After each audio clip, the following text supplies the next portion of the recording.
Além da precisão, ou seja, além de saber que o nosso algoritmo acertou, como nesse exemplo aqui, 99,3% das instâncias ou dos exemplos classificados, uma outra característica importante que nos conta sobre a qualidade da classificação realizada é o que nós chamamos de matriz de confusão. A matriz de confusão nada mais é uma matriz que mostra quais foram os casos em que o algoritmo se confundiu na classificação. Por exemplo, nesse caso, o algoritmo teve muito pouca confusão. O que aconteceu é que dos 501 casos, ou dos 501 exemplos que a gente tinha, que eram da primeira classe, a classe 0, certo? O algoritmo classificou 498 como sendo corretamente da classe A, classe 0, e apenas 3 ele errou então, que eram para ser da classe 0 e ele classificou como B, classe 1. Dos nossos 499 casos que eram da classe 1, ou seja, o caso B aqui, ele errou 4, então ele classificou 4 como sendo da classe 0, e os outros 495 ele acertou. Significa então que os 7 erros que aconteceram, que estão sendo mostrados aqui, certo? Instâncias classificadas de maneira incorreta, foram 4 deles que eram da classe 1, o algoritmo classificou como sendo da classe 0, e 3 que eram da classe 0, o algoritmo classificou como sendo da classe 1. Então, a matriz de confusão mostra para a gente se o algoritmo está errando muito mais em uma classe do que na outra, certo?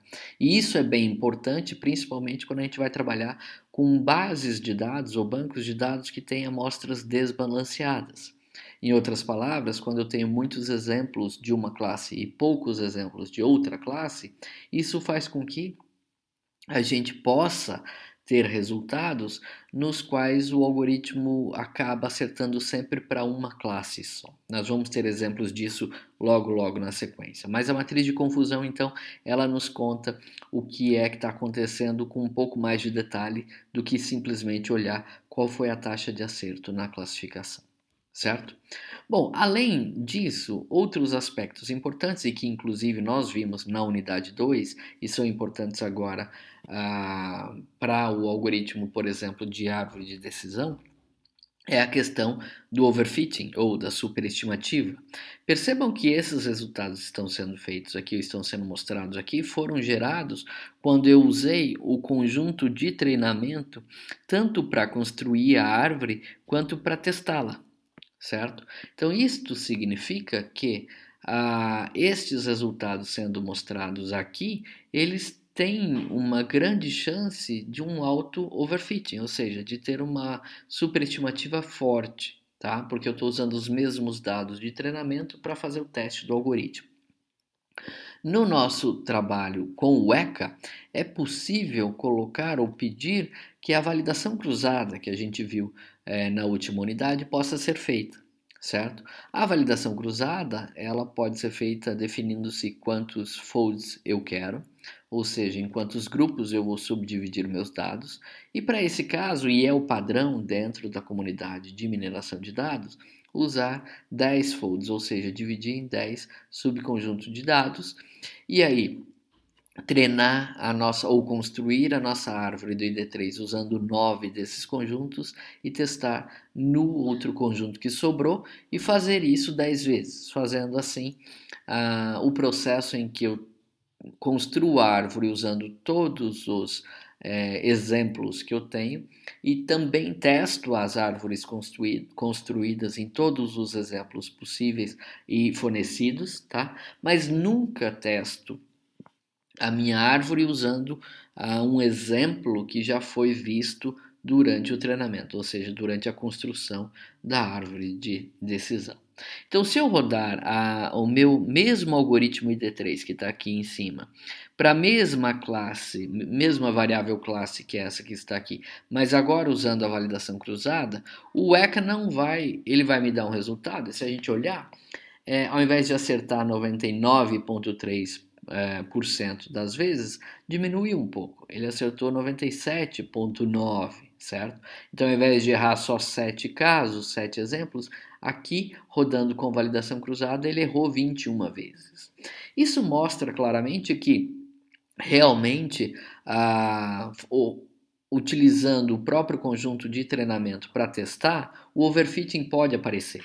Então, se eu considerar que o desempenho do meu algoritmo ID3 para esse conjunto de dados é 99,3, talvez isso não seja tão real, certo? E talvez valha a pena eu pensar que o que eu devo esperar como desempenho real para esse meu algoritmo de construção de árvore de decisão, para esse conjunto de dados que a gente está avaliando, seria, na verdade, um desempenho mais próximo de 97% do que de 99%. Percebam que nos dois casos aqui é um desempenho muito bom. Tá? Então, dizer que um algoritmo tem 97,9% de precisão é uma taxa de classificação realmente muito boa. Na prática, não é fácil você ter uma taxa de classificação tão boa assim. Né? Então, a não ser quando você estiver trabalhando com problemas que sejam extremamente simples, o que na maioria das vezes não é o caso. Tá? Mas aqui demonstra então que se eu mudar simplesmente o teste para validação cruzada, ao invés de usar o nosso mesmo conjunto de treinamento para testar, já vejo alguma diferença nos resultados obtidos. Certo? A minha matriz de confusão mostra que agora para validação cruzada, eu na verdade errei desses 21 casos, 9 deles eram para ser da classe 0 e foram classificadas como da classe 1, ou seja, eram para ser A e foram classificados B, e 12 deles eram da classe 1, ou seja, eram B e foram classificados como A, classe 0. Tá? Então esse foi o erro que a gente teve aqui. Depois a gente vai falar um pouquinho mais dessas medidas que a gente tem, mas por enquanto essa é a história. Provavelmente uma coisa interessante de se saber também quando a gente está usando um algoritmo de árvore de decisão é o formato da árvore que foi gerada, certo? Então o ECA para o algoritmo ID3 ele não nos mostra a árvore graficamente. O que ele faz na verdade é mostrar a árvore com base nas regras que definem a árvore. Então vejam, por exemplo, que o modelo do ID3 criado para aprendizado para esse conjunto de dados, no caso do modelo com validação cruzada, é uma árvore que diz assim, a primeira regra diz que se o atributo 1 for igual a 0 e o atributo 2 for igual a 0 e o atributo 6 igual a 0, e o atributo 9 igual a 0, e o atributo 7 igual a 0, e o atributo 5 igual a 0, então a classe é a classe 0. Então percebam que é uma árvore bem longa, não é? O que é uma característica do ID3, nós vimos na unidade 2, o ID3 não tem poda. Ele é um algoritmo que não tem poda, então a árvore ela vai sendo construída até você encontrar o caso da entropia que consiga discernir com 0 casos para uma classe e todos os casos para outra classe. Né? Então, essa árvore pode se tornar bem longa, é uma característica normal, nós vimos isso dentro do nosso estudo do ID3 na unidade 2. Percebam que ele pôs para essa primeira regra 1, 2, 3, 4, 5, 6 atributos, que são, entretanto, os 6 atributos que a gente viu que são relevantes, né? Então ele, na verdade, está acertando. E aqui ele faz a segunda regra como sendo, olha, muito parecida com a primeira, né? Mas se o atributo 1 for 0 igual ao primeiro, 2, 0, 6, 0, 9, 0, 7, 0 igual à primeira, e o 5 for 1 ao invés de ser 0, então ele ainda consegue, ele segue aqui um ramo um pouco mais longo. Então, se tudo aquilo aconteceu e o atributo 5 é igual a 1, então ele ainda olha se o atributo 10 for igual a 0, então ele ainda olha se o atributo 8 é igual a 0, e aí sim ele diz que a classe é igual a 0. Então percebam que agora, nesta outra regra que eu estou olhando, eu tenho mais atributos do que na primeira, e a minha árvore começa a ficar longa, né? Aqui eu tenho 1, 2, 3, 4, 5, 6, 7, 8 atributos, certo? Para definir a classe para essa regra, para a próxima também.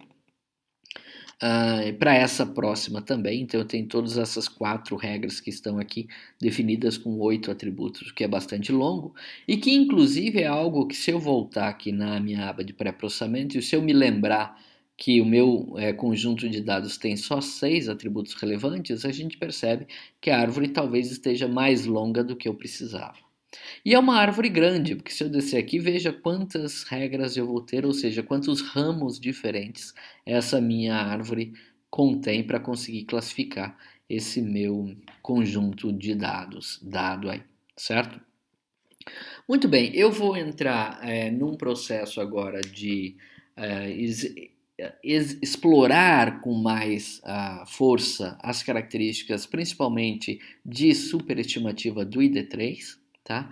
E para fazer isso, e também o problema das classes desbalanceadas, e para fazer isso, eu vou abrir aqui no nosso ambiente Weka o mesmo conjunto de dados que eu tenho, ou seja, um conjunto de dados igual a esse que a gente estava trabalhando, quer dizer, com classes balanceadas e 6 atributos relevantes, mas eu vou pegar só um subconjunto desse banco de dados com apenas 10 instâncias, ao invés de usar as 1000 instâncias que eu estava usando naquele caso. Tá? Só para a gente perceber que, assim como conversamos na unidade 1 e na unidade 2, se a gente tiver um conjunto de dados com um número de instâncias muito pequeno, a gente tem uma tendência muito forte de ter overfitting, certo? No algoritmo de aprendizado, e a gente perde a confiança, ou seja, uma base de dados com um número muito pequeno de exemplos, ela tem muito menos confiabilidade, estatisticamente falando, de acertar casos que vão aparecer no futuro. Em outras palavras, o que eu quero dizer é que se eu tenho um conjunto suficientemente grande de exemplos, o desempenho que eu consigo tentar estimar para essa minha árvore de decisão ou para esse meu classificador, ele vai ser muito mais confiável e o meu classificador vai se comportar de maneira muito parecida para novas instâncias que vão aparecer. Quando eu construo o meu classificador com um número muito pequeno de instâncias e depois vou usá-lo para classificar novas instâncias que vão chegar, a confiabilidade de que eu tenho o acerto garantido para esse meu modelo, ela cai. Tá? Vamos tentar ver isso na prática, vocês vão ver que vai ficar um pouquinho mais fácil de entender. Então agora, como segundo exemplo, eu vou abrir aqui o nosso segundo arquivo, que ele tem o mesmo nome, mas ao invés de 1000 instâncias eu tenho apenas 10 instâncias, vocês percebem que eu tenho só 10 instâncias, continuo tendo os 11 atributos, que são exatamente os mesmos, só que eu tenho menos instâncias para cá. Tá? Vou dizer que a nossa classe aqui é a variável classe mesmo, só para a gente ter isso aqui. E é assim que a gente está distribuído. Se eu for trabalhar na classificação e se eu for usar o mesmo algoritmo ID3, se eu fizer a geração da minha árvore usando apenas o conjunto de treinamento, quer dizer, aquilo que a gente faria e estaria sujeito ao overfitting, construindo a árvore, o que acontece é que, percebam, caiu um pouco o desempenho, mesmo olhando para o conjunto de treinamento, certo? Então, usando o próprio conjunto de treinamento que foi usado para construir a árvore, usá-lo também para testar, ela acertou 8, a minha árvore aceitou 8 das instâncias que eu tenho e errou 2, o que caracterizou 80% de precisão. Percebam, eu vou voltar aqui para chamar a atenção de vocês. Não, desculpem. Isso aqui, na verdade, se eu mostrar para vocês, esse desempenho não é o que a gente está querendo e eu não posso comparar com aquilo que a gente fez anteriormente. E eu não vou nem editar esse vídeo, eu vou deixar esse errinho que aconteceu aqui para mostrar para vocês que o que eu fiz aqui foi classificação para a variável atributo 10 sendo a classe. Então não dá para comparar este com este, quer dizer, o que a gente rodou anteriormente com o que a gente rodou agora, porque aqui eu estava usando a variável classe como classe, e aqui eu errei e deixei atributo. Então não considerem isso aqui, isso foi um erro, eu preciso na verdade voltar aqui e dizer, olha, a classe, o meu atributo classe vai ser o atributo classe, agora eu vou rodar de novo. Percebam que agora eu rodei usando os exemplos de treinamento, também para testar, acertei 100%, certo? O que é uma característica aí que talvez até nos mostre um overfitting. Então a árvore criada, ela decorou exatamente, muito provavelmente, esses 10 exemplos que a gente tem, tá? A árvore criada, perceba, ela só olhou o atributo 1, e se o atributo 1 for 0, ela diz que a classe deve ser 0, se o atributo 1 for 1, ela diz que a classe tem que ser 1. Na minha matriz de confusão, percebam que ela acertou as 4 instâncias da classe A, nunca classificou uma que era A erradamente como B, e ela também acertou as 6 da B, nunca classificou erroneamente uma que era B como sendo A, o que está muito bonito, certo? Então, o que a gente tem que tomar cuidado é para casos como este. Você treinou o seu classificador num conjunto de dados que você tem, mas o conjunto de dados que você tem é pequeno, então a confiabilidade que você deve ter nele não pode ser muito grande. Tá?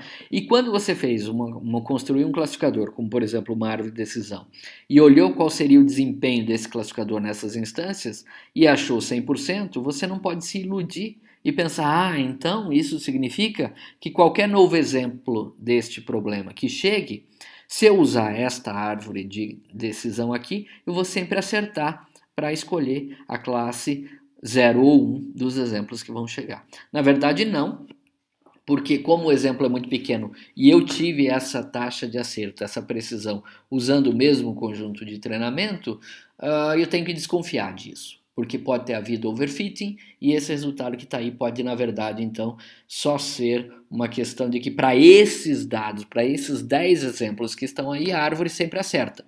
Mas, para exemplos novos, talvez ela não acerte. E isso eu preciso ficar atento, tá? Para tentar identificar até que ponto esse 100% está correto ou não, eu posso tentar fazer a validação cruzada, mas eu tenho que ter em mente que a validação cruzada para um conjunto de dados tão pequenos, então volta aqui para a gente olhar, olha, nós temos só 10 instâncias nesse conjunto de dados que eu estou trabalhando, certo? E para um conjunto de dados tão pequeno, nem mesmo a validação cruzada às vezes me ajuda a ter uma ideia daquilo que vai ser o desempenho do algoritmo. Percebam, eu fiz com a validação cruzada e ele de novo acertou 100% dos casos. E aí isso poderia me fazer pensar, olha, essa árvore de decisão, ela vai acertar sempre para todos os casos que vão chegar aqui. O que na verdade não é real. Então, Estevão, o que eu deveria fazer para ter uma ideia real do que de qual vai ser o desempenho da minha árvore? Eu deveria poder treiná-la em um conjunto de dados e testá-la em um conjunto de dados diferente e suficientemente grande. Se eu estou trabalhando com uma base de dados de treinamento bastante grande, imagine aqui 1 milhão de registros, fazer a validação cruzada já seria suficiente para eu ter uma boa ideia do desempenho do meu algoritmo num caso real. Entretanto, quando eu estou trabalhando com um conjunto de dados muito pequeno, igual esse, que só 10 instâncias, nem mesmo o resultado da validação cruzada às vezes vai me dar a ideia que eu deveria utilizar como estimativa do desempenho do algoritmo. Para mostrar para vocês esse caso, imagine então que eu vou continuar usando essa árvore ID3 construída para esses 10 exemplos, mas eu vou testar o desempenho dela no conjunto de dados que a gente usou anteriormente, que eu comentei com vocês, que é um conjunto de dados criado exatamente com a mesma distribuição de probabilidade desse aí que eu estou mostrando com 10 instâncias, certo?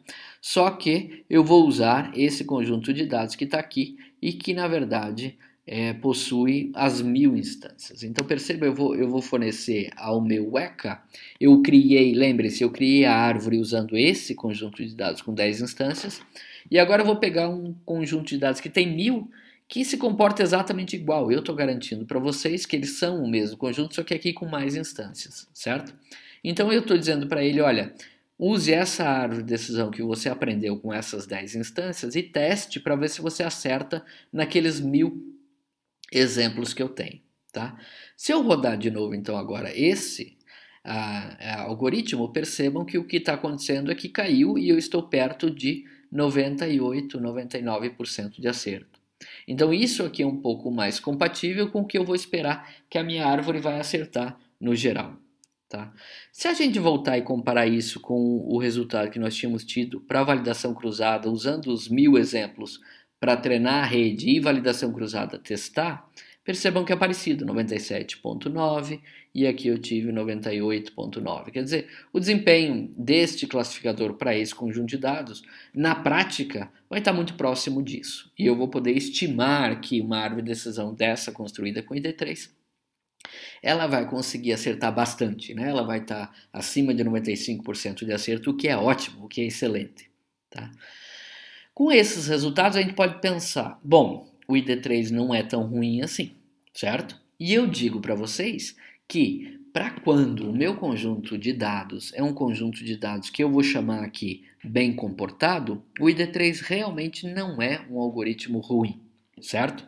Entretanto, para quando eu tenho um conjunto de dados não tão bem comportados assim, o ID3 vai começar a sofrer mais para conseguir classificar corretamente as instâncias do que se eu usar a sua versão melhorada, que é o C4.5.